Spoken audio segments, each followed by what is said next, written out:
Hello, I'm Annabel Brodie-Smith, Communications Director of the Association of Investment Companies. Venture capital trusts, known as VCTs, have played a vital role in supporting the UK's small and medium-sized enterprises through the pandemic.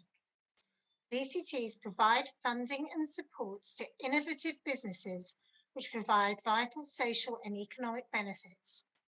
As we continue to feel the economic impact of COVID, VCT's support of young, ambitious British companies has arguably never been more important. But why are VCTs proven popular now? What are their economic and social benefits? And which companies are managers backing for the future? Today, I'm delighted to be joined by three VCT investment company managers. Malcolm Ferguson, partner at Octopus Ventures, which manages Octopus Titan VCT. Chris Hutchinson, who's the lead manager of Unicorn AIM VCT, and Bevan Duncan, who's the manager of the Baronsmead VCTs. Right, on to the questions. Why is the demand for VCTs currently so strong? And I want to ask that to Chris. Thank you, Annabel, and thank you all for attending today. Everyone's aware, I think, of the tax breaks available for VCTs. They are attractive, they do encourage investment, and clearly they're a big driver of helping those businesses become successful. But I don't think it's just that. Over recent years, there have been changes to pension fund laws, maximums on lifetime allowances being reduced.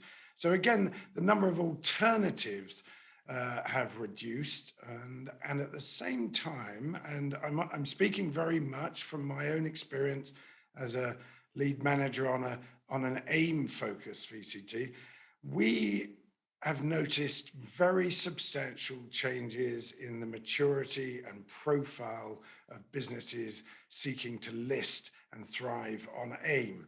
And I think it's fair to say that maybe 10 years ago, up to 40% of the value of AIM companies was found in sectors such as oil and gas exploration, mining, commodities.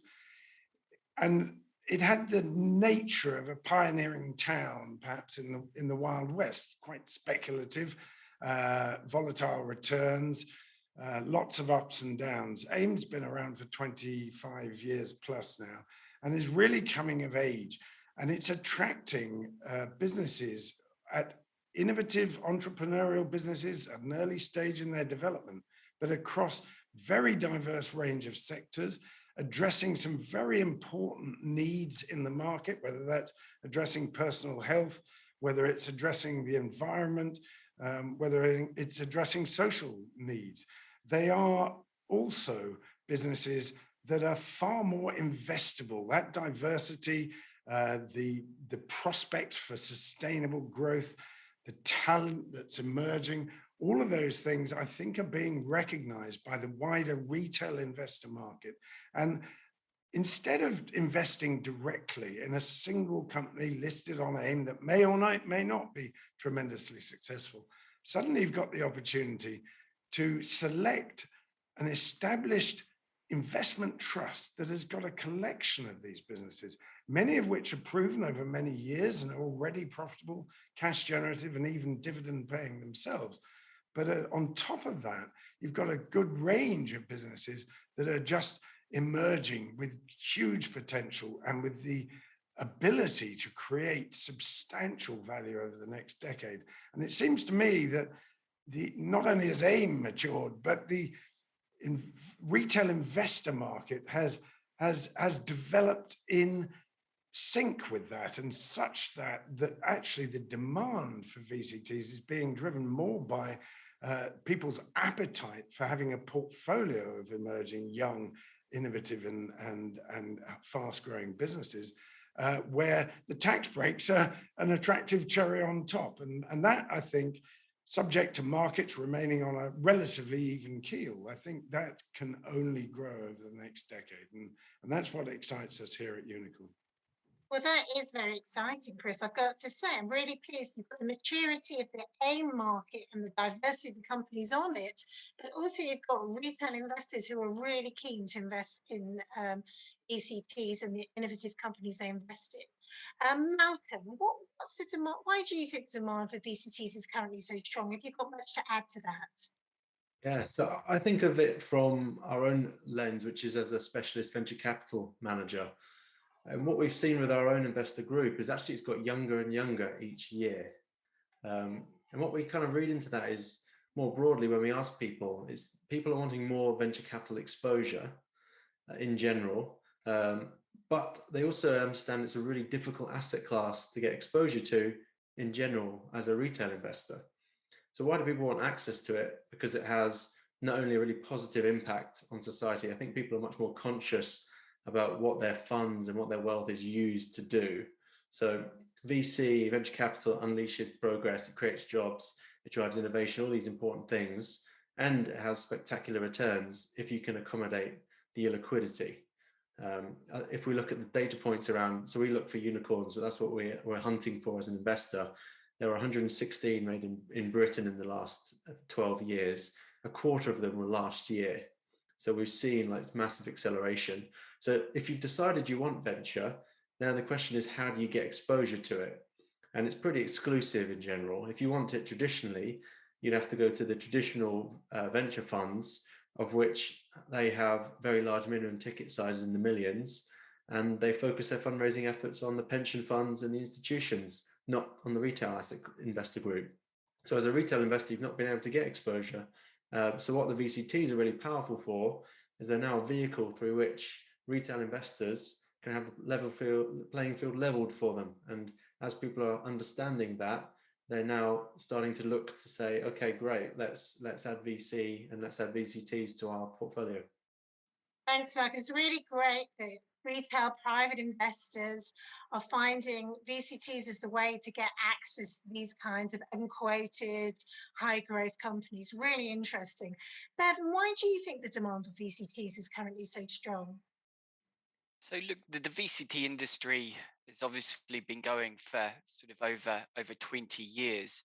And what you've got now is a cohort of managers that have got really strong long-term track records, and the VCTs have got really sort of good long-term sort of track records. So, you know, there is a high quality investor group, but also really well-established portfolio. So an investor into a venture capital trust now will be investing into an established, well-diversified portfolio.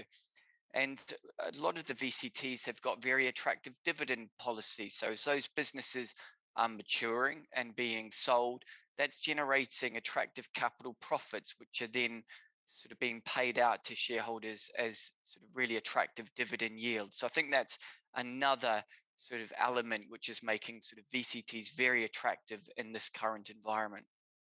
Yes, well, VCTs themselves really have come of age, over 25 years old. Good goodness me. So, Malcolm, what are the economic benefits that VCTs provide? So a VCT like Titan VCT, which is the one that we manage, invests into technology companies. And if we look over the last decade, really, these are one of the key growth areas of the UK economy. And they're also a source of important international competitive advantage. So if we see them operating, what we see is the output of that is building expertise, a growing group base of talent, more productivity gains in the economy more broadly. So we're seeing like this massive like virtuous circle of the ecosystem maturing.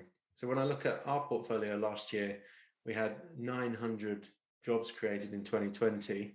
I think in 2021, there was actually a 50% increase in number of tech jobs created in the UK.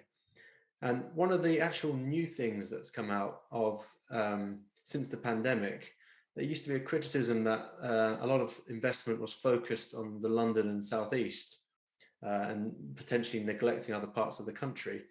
But what we've seen now, especially in our portfolio, is maybe 1 in 5, maybe even more jobs being posted now are listed as remote. So although the capital may be flowing to companies headquartered in London, actually the the use of that capital is actually spread much more broadly as they're hiring people really across the UK. That's really interesting, that capital flowing out to the regions across the UK, because obviously, levelling up is, a central plank of the government's policy. So really useful to hear that VCTs are contributing to that. Bevan, what economic benefits do VCTs provide? Similar sort of themes within the Baronsmead portfolio, strong levels of job creation. So on a like-for-like basis, the Baronsmead unquoted portfolio sort of hired 40% more people than it did the same time a year ago. So you think that we're investing capital into these sort of high growth, exciting, ambitious businesses, and the main purpose or use of that capital is job creation. So that's a significant sort of driver of growth and value within our businesses. Also, we've got a really strong sort of regional sort of network of advisors and offices across the UK, which is also supporting sort of increased deployment of capital outside of London and the sort of southeast. So we're definitely sort of seeing additional levels of deal opportunities and deploying capital outside of the sort of traditional London and southeast sort of base. I think the other sort of really important role that VCTs play for small businesses is just that professional investor. So coming back to the experience now that we've got within the industry of managers helping entrepreneurs to scale businesses and bringing good governance and making sure that the businesses that we're backing are good sort of corporate citizens and are building companies that are going to have long-term sustainable competitive advantage. Really great to hear that VCTs are driving those jobs, that job creation, really satisfying. And Chris, what do you think of the economic benefits that VCTs provide? Well, clearly very similar in terms of the employment opportunities. What I would say is that in 2017, the latest set of rule changes introduced by HMRC and government really focused everyone's minds on financially supporting businesses at an early stage of their development and enabling them to scale up efficiently, successfully, and with a much greater eye on patient capital, on long-term growth. There were a lot of VCTs back then that were sort of asset-backed and didn't really create jobs. The other aspect of it, of course, in terms of employment, is not just the direct employment that we all help to create, but the spin-off to that, the companies that are those companies' customers that are involved in packaging, distribution, sales, advertising, and those indirect jobs, incredibly difficult to quantify in any accurate sense whatsoever. But there's absolutely no doubt that the VCT sector has now enabled a vast cohort of businesses not only to be successful in their own right, but to employ that success in indirect employment opportunities for customers or for suppliers into those businesses. And that's absolutely a virtuous circle. And I think there's an awful lot of misunderstanding about venture capital still out there today. However, that is definitely changing, and people realizing both at very high levels in government and in Treasury that this is a net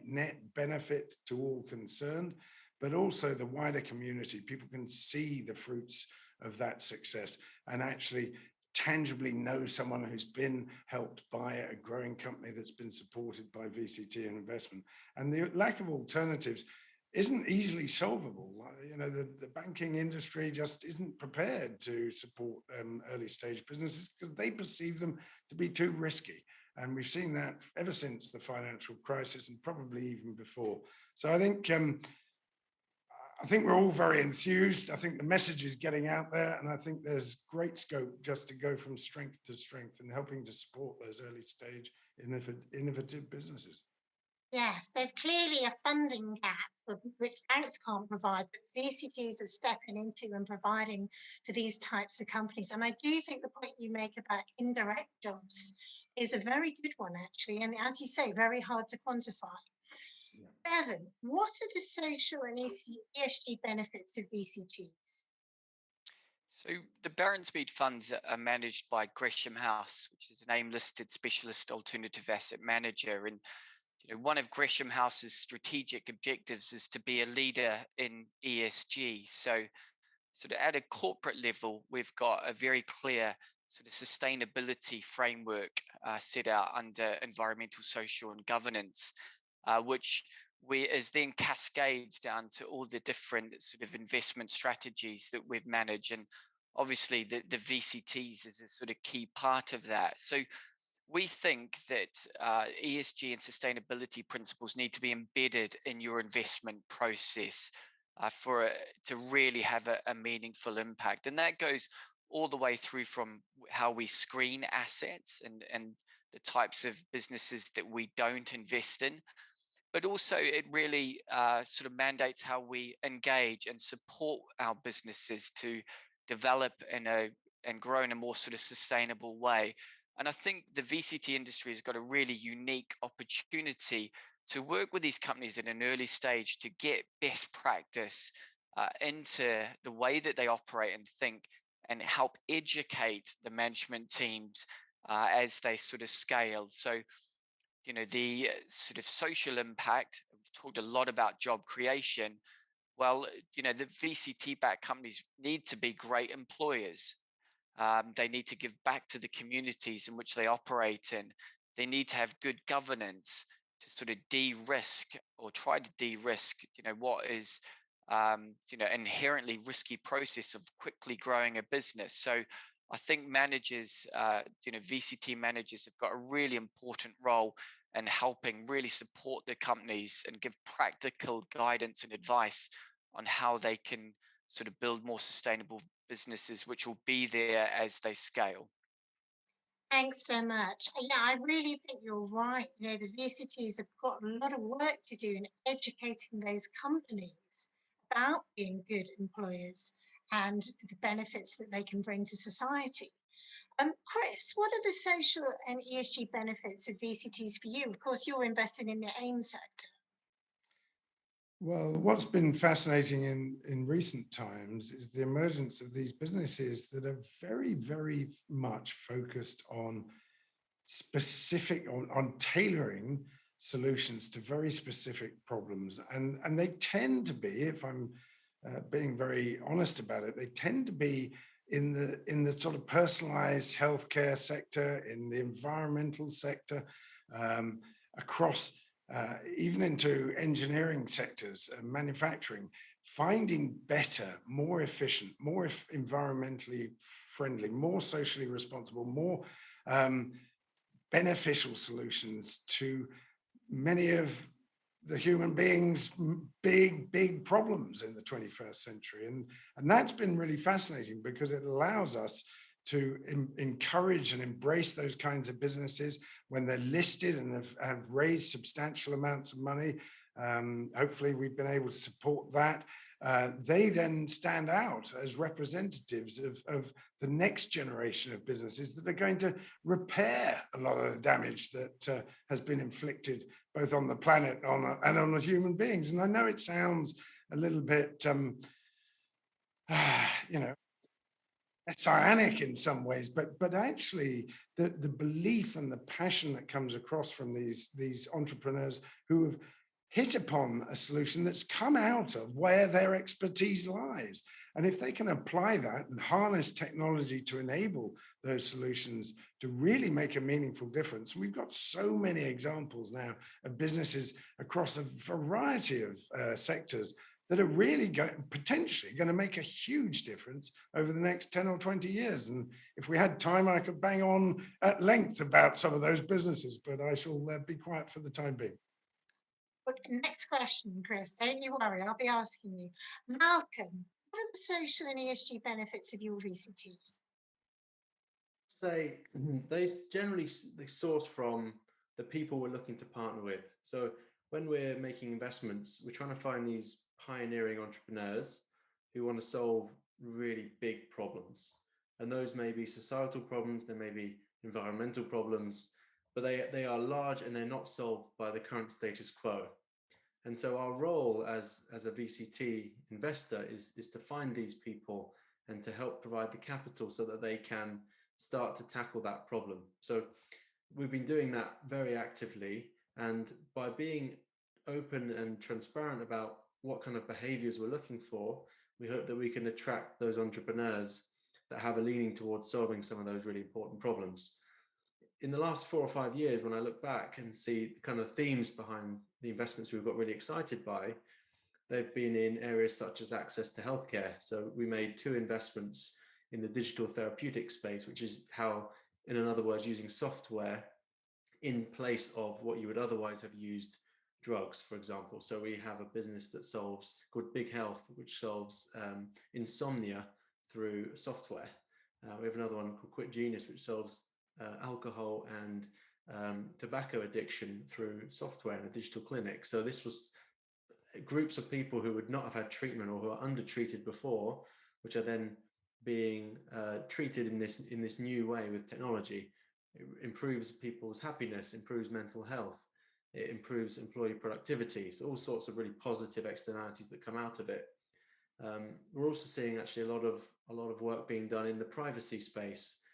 Data was probably overused for years when people would see it as the new gold, that people could monetize it, and now technology companies are coming out to protect people's data. We actually invested in, it was 2 years ago now, a company called Inrupt. The CTO of that is the inventor of the World Wide Web, Sir Tim Berners-Lee, and he was disgusted in what had happened to the internet that he'd invented, and he wanted a new technology which would help fix how people use their data and actually give it back to the individual so they could manage its usage rights.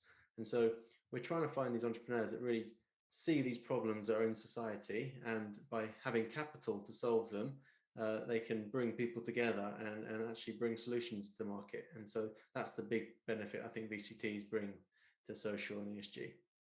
Yeah, incredibly positive benefits. So moving on, final question. Which types of companies are you investing in now and why? And if you want to give the odd example, please do go ahead and do so. I'm going to ask that question to Chris first. Very much in line with what we've been discussing.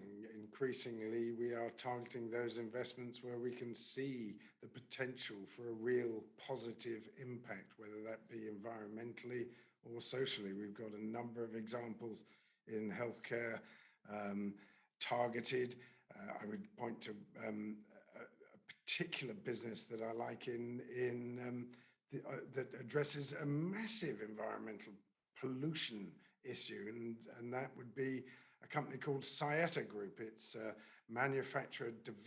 has developed an electric motor based on axial flux technology, and these are very small, very easy to retrofit, and the target market is the vast number of polluting scooters in the developing economies around the world, especially in Far East Asia, where if you want to get about, you pretty much hop on a tuk-tuk or a scooter.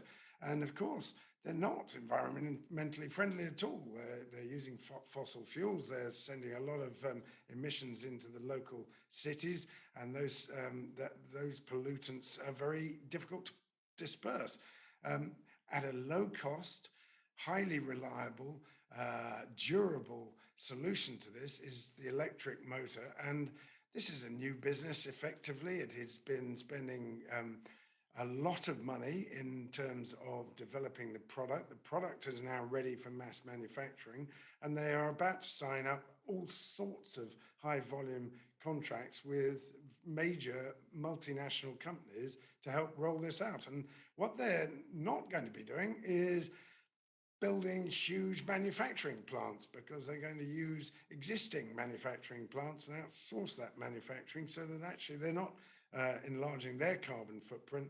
But pretty soon, I think most of those scooters out there will be battery powered and using electric motors. And this is a business that's beautifully placed to help not only solve a problem, but to grow rapidly.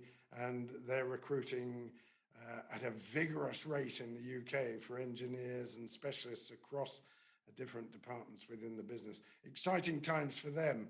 but a real privilege for us to be involved at an early stage and to see how successful they turn out to be. What a great business. How exciting, and a sustainable solution to those scooters. I love it.